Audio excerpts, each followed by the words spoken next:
And we're back. Toucher and Hardy on the Sports Hour. Another theory has popped up here this morning on Toucher and Hardy with Fred out. You mean about Fred? Yeah. Okay. What if? It's just a theory, but I think this is a good one.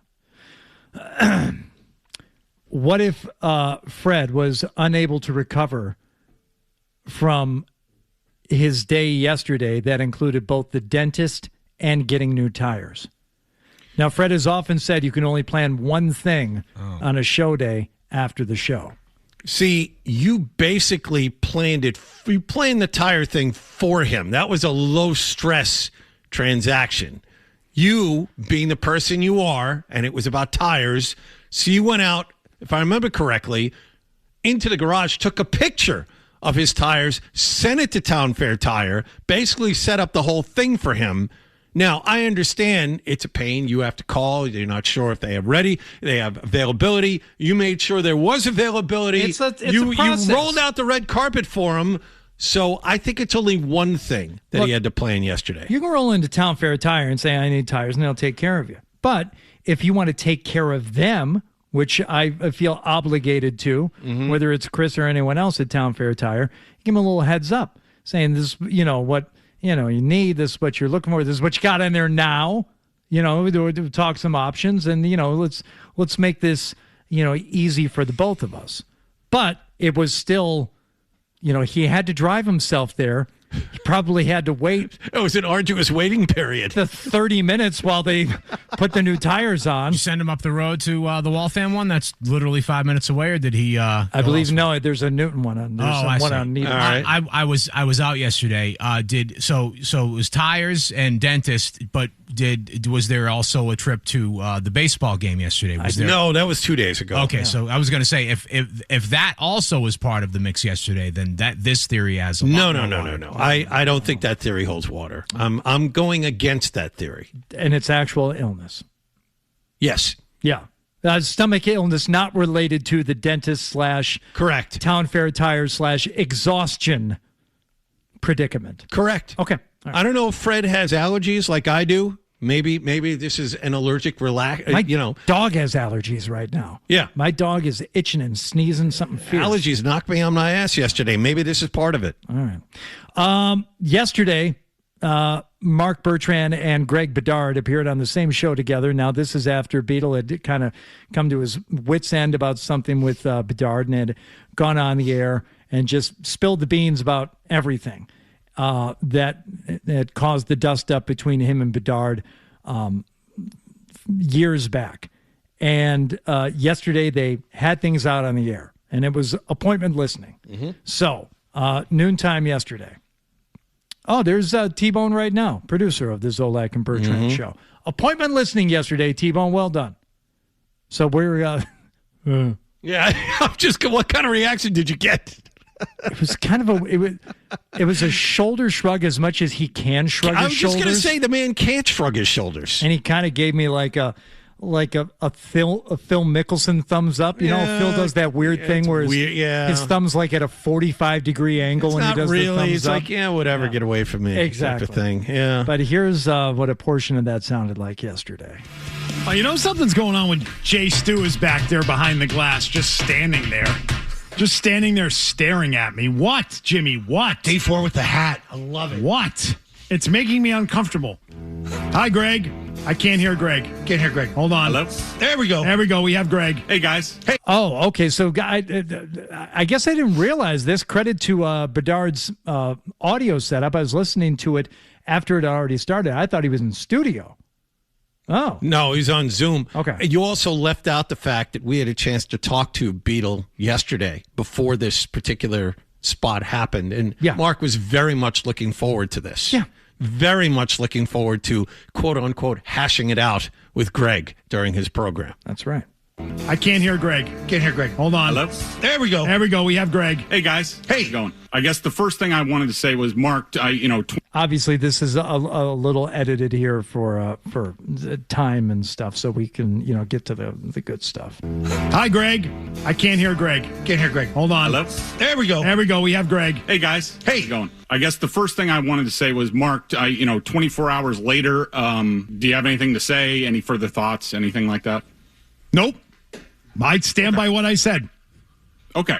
I guess the first thing I wanted to say is I have zero beef against you personally. Never have. The second thing is, I thought the personal attack was unwarranted and unprofessional yesterday. I was busting balls, sort of like, sometimes you guys play my podcast and have a little fun and poke fun at me or talk about the Packer way and stuff like that. Like, I don't take that personally. If that offended you, if you took that personally, I apologize for that. That was not my intent. So, I wanted to say that. And in credit to you, you told me at the time, you said that, I don't know if you named Belichick, but, I undoubtedly did. That is not in dispute and should not be in dispute. And that's the thing that personally I still hold against you, Greg. I hold that against you. How that played out. Okay, so I think they're going to get into it a little bit here, but in case they don't, this stemmed from Beetle giving Greg a heads up about conversations that were being held about Greg behind his back. And Beetle told Greg, hey, careful who you're telling things to because it's being used against you in a not nice way. Just don't. This is between us. Don't go any further with it. And then Beetle said that Greg immediately went to the person who Beetle was hearing this from and confronted them. Okay. And I feel like you have resented me for holding that against you and for being pissed off about that for all these years. Because I feel like you did me dirty on that when I did you a solid. Okay, so... and I let it go, but I feel like... I didn't let it go. I just pretty much have sort of personally written you off, and I feel like you resent me for that because I wasn't willing to let that go. Okay. You're obviously entitled to feel that way. So, I maybe this part should be taken off air, but I do remember you telling me, which I appreciated. I do remember talking to... By the way, no better way to get people to listen to what you're about to say than prefacing it with, maybe we should do this off the air. Exactly. Really, Greg? I don't, Greg. Okay. I don't know if you did that on purpose, but if you did, Brilliant. Yes. Very well done. Now I'm really listening. I do remember you telling me, which I appreciated. I do remember talking to more of a direct source about what was said and explain to that person sort of the context of it. I don't recall. Is it Zoe? Are we talking about Zoe? You called me that night. Are we talking about Zoe? Is that what we're talking about? You told me that night. Oh, boy. Here we Greg go. doesn't want to name names. Here we go. And Zolak, who had been quiet up until now. That guy is sitting right there.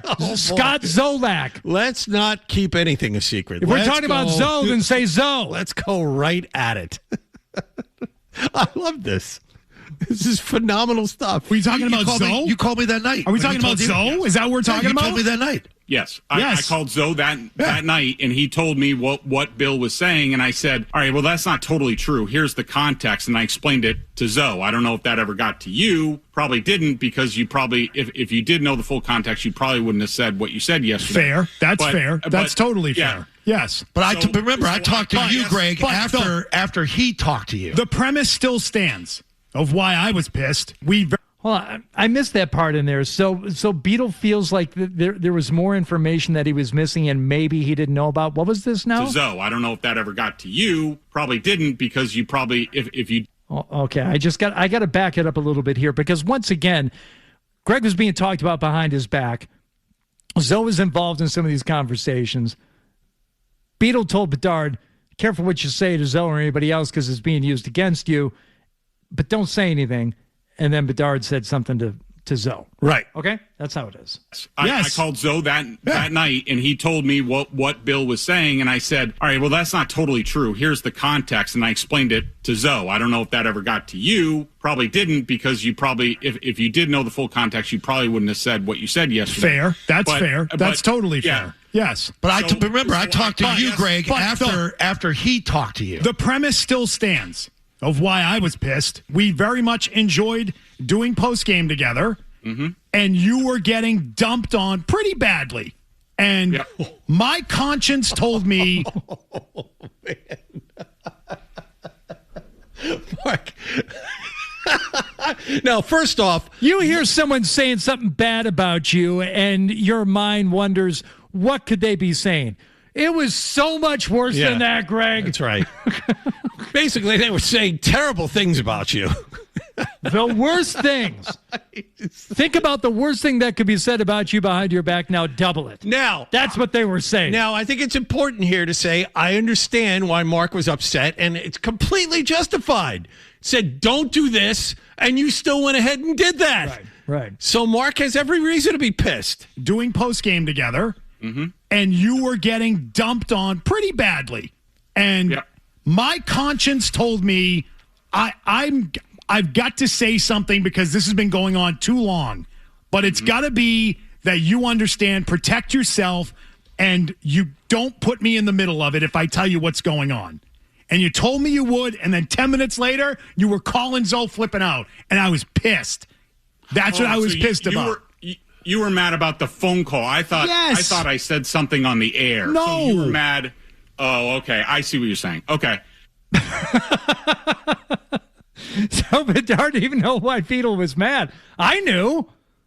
Did you know what Beetle was mad about? Because Bedard didn't know. I thought it was very obvious what Beetle was mad about. Yeah. I don't know how you missed that. It's not as though Marc was beating around the bush and playing coy. He was pretty much direct on why he was angry. I might make Beetle even angrier. I don't even know why. How do you miss that? Where is the gray area? I don't even know why you were mad at me. I was ready to apologize. I wasn't even sure what for. Oh, that? Yeah. Okay. Can't skip that. Can't just skip over that. Okay. That's fine. I'm good. There have been some things that Bedard has said, I guess somewhat recently on Cattle's podcast when he was talking about some of the stuff going on with his relationship with Bill and the Patriots. I was coming back from the scouting combine, and this would have been like 2013, I think, is when I went to SI, something like that. But we were both coming back from the combine. We were both on the same flight, and actually I got one of those free upgrades to first class. So Bill and I were sitting right across the aisle from each other. And this was the time where I was weighing the MMQB offer, and I talked to Bears Nigerian, Bill's right-hand man, about it. And so Bill was there. We're getting off the plane in Boston. I said, hey, Bill, can I talk to you about something for a minute? And he's like, yeah, sure. From deplaning at the gate to baggage claim, Bill and I talked about the position at MMQB. Basically, I just said, when I was at the Globe at the time, I just put my head down and did my job. I didn't ask Bears or Bill or anybody with the Patriots, hey, do you think I'm doing a good job? Do you respect? I didn't ask anything. I just put my head down and did my job. And so I said to Bill, I said, hey, Bill, you know, Bears told you about this position, this job offer that I have. Yeah, he did. And I said, I know you read me every day. I know you read everybody. I just wanted to get your opinion. Do you think I would do a good job in that role? And I explained, I said, Peter envisions me as a young Dr. Z. Football missed that voice for a long time. And Bill's like, yeah, they never got anybody to replace him doing that. I said, no, I want to know, do you think I would do a good job at that? He said, Greg, I think you've done a great job. He's like, you know, there's a lot of stuff that you write about us. We thought you had a mole in the building because it was right in line with how we were talking about the team, certain players, things like that. It was very along the same lines of what we were talking about in the building. And we thought for sure you had this great mole, this great source in the building. And I told him, I said, Bill, I'll just let you know, I do not have a mole in the building. Everything that I wrote, all my opinions came from grinding the film and watching the film and talking, you know, to league sources and things like that. And he's like, well, you did a great job. He's like, I don't think they could get anybody better to do that job. And so with Bill's blessing, that was part of the reason that I ended up taking the job. Well, that's nice. And I hope Bill was being authentic then. And it's never nice to hear about that you're being talked about and goofed on behind your back. And sometimes, you know, one person starting it can lead to others doing it, even if they don't really feel that way. But at some point, it sounds like Bill was maybe being this might be tough to believe, disingenuous. Whether he's praising Bedard, whether that part was phony, or whether him goofing on him, you know, and saying horrible things about him behind his back, whether that part was phony, at some point, you know, the two don't really jibe. You know, it's tough to say both things about the same person. But I can't believe Bill would be duplicitous like that. Just look at the history. Yeah, Clearly. right? Yeah. That doesn't seem right.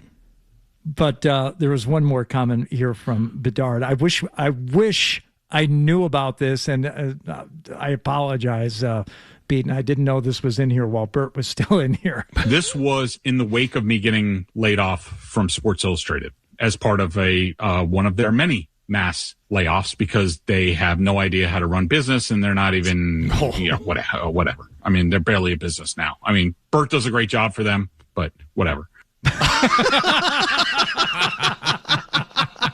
Is it too late to call Bert in the car on the way home and play this for him? No, I mean, he's listening. It's pretty Maybe good. Bert, if you're listening, call in. let me tell you something, man. Without saying anything else, the media business right now, wild. Okay? Yeah. Let's just say that. And I'll leave it right there. That is not confined to Sports Illustrated, print, online, media in general. Wild. So I don't think Bert would necessarily be offended by that or anyone's assessment that sometimes you call into question the things that are going on in the business right now because it's hard to make sense of a lot of it. I land on Beetle's side on this one. Still upset. I understand why. The original premise should not be forgotten for all of this. Well, land on whatever side you want. I would only caution you if you choose to go against Beetle. That is for life. Okay? That's true. There is an electrified fence there. Yeah. There's no crossing over. No. One way or another. No, Nope. Beetle and I have been friends for a long time. With them or against them. And there's no crossing over. I know It's this. true. I'm not going to falsify my feelings or attitudes toward anything, but it is all done with the knowledge, not the belief, the absolute certainty That's a fact. that if you go against him, that's it forever. Yeah. Okay? Doesn't matter what you say. Well done. how it is put across. Email and stack still on the way here this morning on Toucher and Hardy. Stay with us. You know, I got an idea for a bit. The email bit. We should do the email bit. It's a great idea. Let's do the email bit. The Vanguard, that is the email segment, and it is powered by Jeffrey Glassman Injury Lawyers. They are the power plant behind the Toucher and Hardy email bit. If you've been hurt in a car or work accident, you got to get Glassman. Don't just send an email, dummy. Call all sevens, except for the 6-1. 617-777-7777. Or visit gottagetglassman.com. A lot of emails on this Beetle Bedard thing. Lot of emails. Okay. How can you be on Beetle's side? Beetle told Greg something that Zoe understood. He was telling him in confidence. Beetle did the exact same thing he's pissed at Bedard for. What? He's a giant hypocrite and was a total bitch yesterday. How is he doing the same thing? He's not. He's not. He's not at all. He's not at all.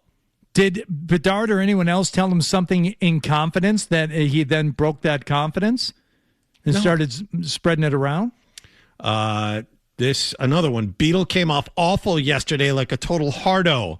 He's mad at the fact that Bedard did exactly what Beetle did. Beetle yapped, then Bedard yapped. Beetle acting tough is embarrassing. He looks awful, not Bedard. That is, I look, if you're in Bedard's position and you find out and you're super heated and pissed, his reaction, even though it pissed off Beetle and was, maybe the wrong thing to do, I get it. You're saying things to somebody and then that person is using that to make you the butt of jokes or, whatever, and going behind your back and talking a bunch of smack about you. I understand Bedard's reaction. I also understand why it pissed Beetle off. Beetle's trying to do a friend of his, a coworker, a colleague, right. someone as solid by giving them the heads up with the caveat, do not do anything with this. Just protect yourself. Keep your hands up at all times, right? Mm-hmm. Trust no one. And then to go and betray that trust by spreading it around. So, yeah, I understand why Beetle is pissed, not acting like a bitch about it. No. Screwed him up. I mean, you screwed him up with the guy he's doing a show with every day. That's messed up. That's a big thing. But understand this too, John. I get Bedard's reaction. if you're super pissed off about something, it's really hard to take 10 deep breaths and not do anything about it. So it's not surprising that he's on the phone 10 minutes later. And yeah, is he blowing up Beetle's spot by doing it? Yeah, but if you're enraged, it's really hard to control yourself. Here's another one. So no matter what Bedard says to Beetle, including apologizing and say he did him dirty, Beetle will, quote, always hold it against him, unquote. I find that to be a bit childish. I don't think it lost Beetle his job or tarnished his name forever. I think he's doing pretty well. I guess I just don't understand why some people are so petty about things and can never make amends. Seems more like Beetle enjoys holding a grudge and making people feel lesser than him. Well, yes, if you listen to the midday show, this is on brand.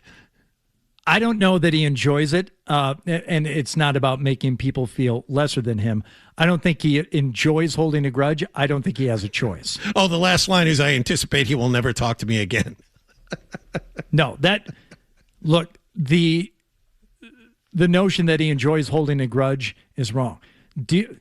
John, do you enjoy your bushy eyebrows? Do I enjoy them? Not necessarily. Why? It's part of your DNA. They can't be helped. I know. Bertrand, right? Marc, interesting choice. Of the Quincy Bertrands. All the things, yeah. Holding a grudge is not something that he enjoys any more than you enjoy, having the juicy tumor. Oh. It's part of your chemical makeup. Yes. Right? It couldn't be helped. Right. Can't help that. Part of his DNA. That's Bertrand. Yes. Agreed. No, don't confuse the two.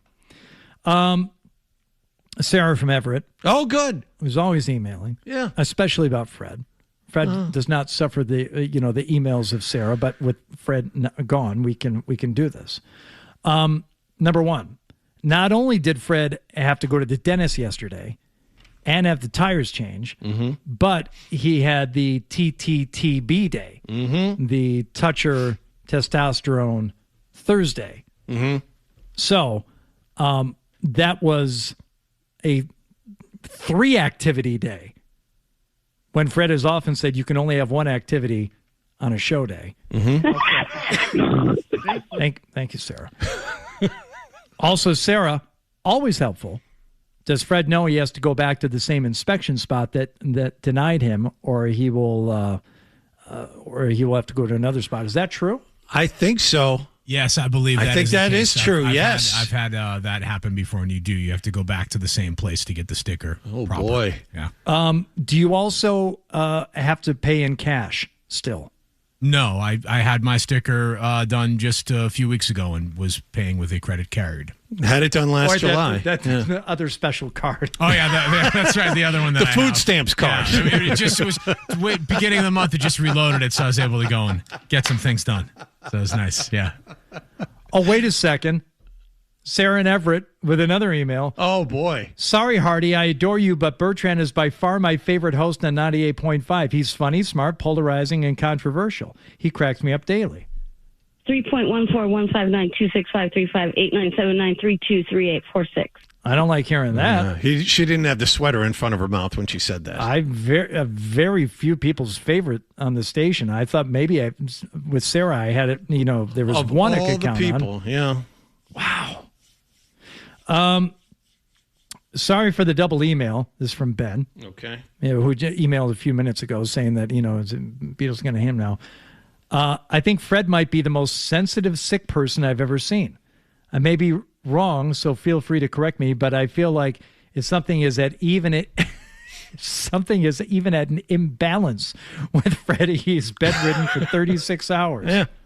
I do understand the throat issue, would never want to put that money-making voice at risk, but sheesh, he calls out easy. I have no idea what he's dealing with. All I know is that he texted me at 4 a.m. saying he'd been up all night with a stomach thing, and I have A, no reason to disbelieve it, and B, if it is in any way contagious, no, stay out. I said yes, you guys, the whole time I've been this bored. If you're Agreed. sick, stay home. I don't want to get sick.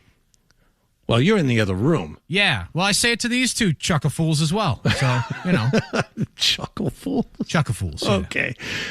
You told a story during the first hour about how your ex-girlfriend poisoned you upon seeing her Where Fresno, Bakersfield? Where were you? Bakersfield. It was a girlfriend. Okay. It was a girlfriend from East Lansing. I had moved to Albuquerque. I went to visit her in Bakersfield, even though we had broken up. But we decided, we were going to spend, not even a full weekend together. It was just a couple of days. And after going on a hike, I got there probably on a Friday night. We went on a hike late Saturday morning. She packed some sandwiches. We enjoyed a sandwich in the beautiful rustic hills of Bakersfield.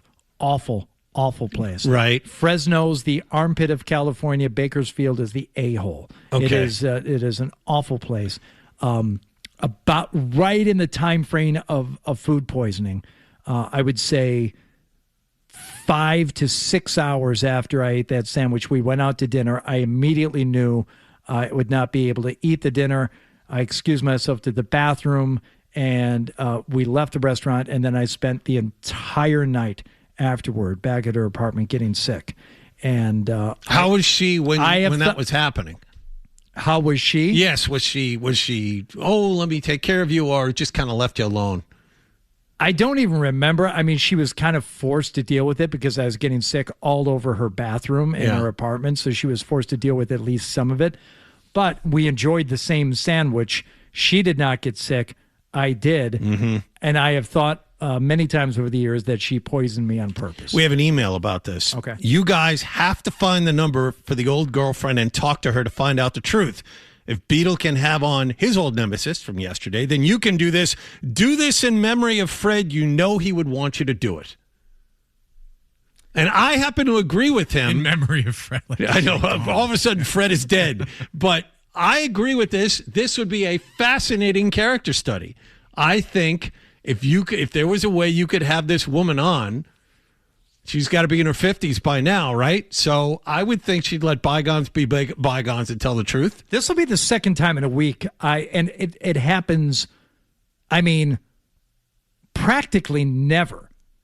So it would be really something if for the second time this week I had to consult with my wife about a subject we were going to broach on the show. That would really be something. Does your wife know this story? What's that? Does your wife know you were poisoned and the whole thing? No. Okay. No. We do not discuss prior relationships ever. Okay. So this would be something that would have to be broached. Much like earlier this weekend, I said there might be a chance I'm caddying in the same group with Dylan Dreyer at the Travelers Championship. Oh, any update on that? I just thought I would throw it out there. Any update on that? Have you gotten confirmation? No. But I am the next time I speak with anybody from the Travelers, and of course, if you'd like to hear the conversation with Chief Administrative Officer Andy Bissett from the Travelers Championship and Tournament Director Nathan Grube, brought in by their counsel Michael Whitmer, that will be airing Sunday morning on the Sports Hub Golf Club. So Fred now 51 years old. He's outlived his expectancy. He's outlived his life expectancy. He's in bonus time, baby. Could be dead. Might be dead already. We're already getting in memoriam emails and everything else.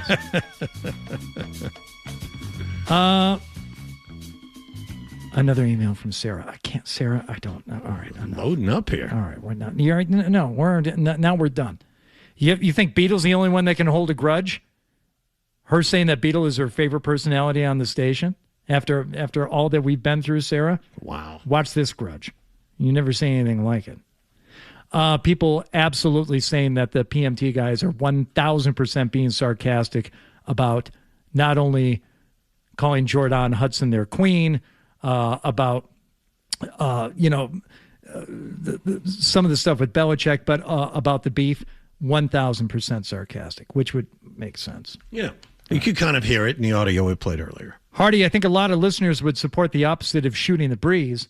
Sure, STB is light and airy, but everyone is a little grumpy in the morning. Why not give the listeners a safe place to pound the dirt and complain freely?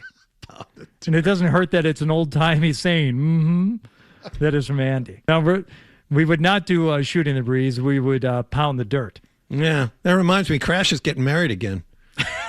That's pretty good. I see pictures on Facebook.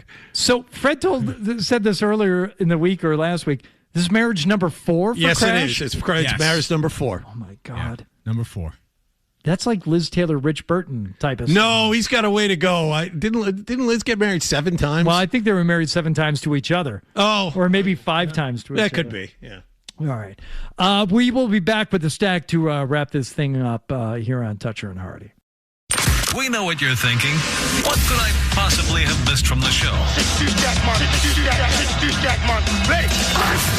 It's time for The Stack on Toucher and Hardy.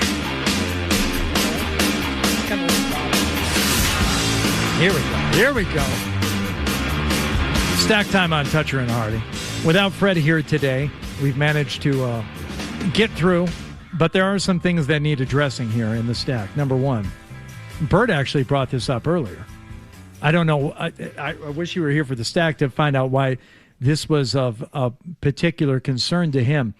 Hooters is rebranding to be a more family-friendly restaurant. This is according to People magazine. Why? I don't know. Now, some families, among them, the Bertrands, were already called this a family-friendly restaurant. Mm-hmm. I believe when his twins celebrated a birthday 2 years ago, they wanted to go to Hooters. Mm-hmm. These are not teenage boys, mind you. These aren't even young men blossoming into manhood yet. Yeah. These are like full-on boys. Yeah. But they know what's up.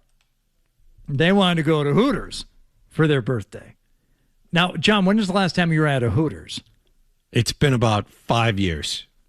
Okay, that's more recent than I would have guessed. It's been about 5 years. Now, why did you find yourself at Hooters 5 years ago? We were actually driving back from Philadelphia, of all things. We were all tired. Got off the highway. 2 boys in the car. Exactly with right. With the 2 10, 11-year-old boys. That's correct. Actually, specifically 11 years old. Yes. How about that? Yep. And said, you know what? I'm starting to feel some things. Yep. I need to check out this Hooters place and see if what I'm feeling has any merit. Okay. Mm-hmm. Stopped in Jersey. There it is. The New Jersey Hooters. Yep.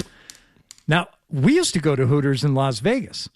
My not wife at the time, but girlfriend at the time, just because we both really enjoyed the wings. There was one Hooters location near where we lived where you couldn't beat the wings. And like, yeah, that's what you wanted. And look, the thought of it being somehow inappropriate in Las Vegas, no, it was one of the more appropriate restaurants you could go to. So, that wasn't really the issue. So I get it for the food. I wonder the wisdom in creating a more family-friendly environment. It is what it is. It just always has been. And it's different. It works. It's so hard to get yourself different from all your competitors, and this is what you've branded for how many years? Yeah. And now you want to change it? I do enjoy the big socks. The big socks work for me. That's very odd, but Hardy's alley, yeah, actually. no, and you're Yes. right. Yeah. Yes. You know what? Yeah. Cover those ankles. Yeah, that's very You much. strumpet. Hardy finds himself strangely attracted to Chino Moreno from Deftones, who also wears the very high socks. But John's point is a salient one, which makes me think that there's got to be something. Hooters has to be looking at their quarterlies and saying, oh, well, revenue's down. We need to, fix the formula. Otherwise, because you're right, John, like that's the thing. Hooters has their thing, and it's always been their thing, and it's always worked for them. Why lose it? In some way, it must not be. Well, It makes no sense. as we get into Memorial Day weekend here and closer to summer, that means things like 4th of July and, of course, the Nathan's famous international hot dog eating contest. Good news, Joey Chestnut, reigning champion, 17-time winner of the event, will compete despite being on probation. I didn't know about this. He has pleaded guilty to a misdemeanor battery charge. Joey Chestnut accused of slapping a man on the face during a night out at an Indiana bar. He entered a guilty plea April 20th, was sentenced to 180 days of probation in Hamilton County. But that has nothing to do with New York, does it? No. His attorney said it was a misunderstanding. Police questioned Joey Chestnut. He said he was drunk, didn't remember slapping the guy. And he said the whole thing has been taken out of context. The slap was taken out of context? No, that's a mistake. You What don't are you doing say in that. an Indiana bar? What are you doing going to a bar in Indiana? What are you doing in Indiana in general? Do you know what the current title is last year? Or how many hot dogs he ate last year? No. It was in the 60s, right? 70 and a half hot dogs and buns in 10 minutes. We had the guy who finished runner-up a couple of times to him on the air.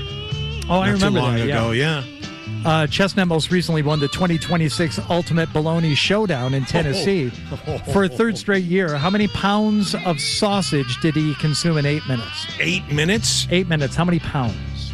Say 10. 10 pounds. 16. I wanted the sausage. Thank you.